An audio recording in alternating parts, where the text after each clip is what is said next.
Assalamu alaikum. Welcome to JM Publishers. I am your teacher Zathir Fatma and the book which we are doing Maths of Nursery.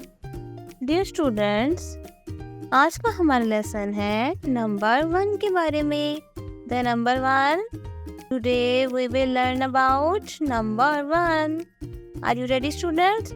This is number 1. Dear students, this is how number 1 look like. Page number 13 पर देखिए. Look here, this is number 1. Say with me 1. Let's trace it with our finger.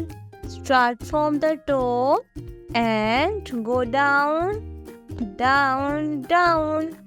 That's number 1. कोई ऐसी चीज जो एक है हमारे page पर. Can you identify? Yes, we have our one nose over here. So 1 is whenever we have just 1. Students, page number 13 पर देखिए. जैसे कि मैंने आपको पहले भी बताया है, this is number 1. And now look at the picture. Wow, there is one ball. Let's say together students, one ball. One ball.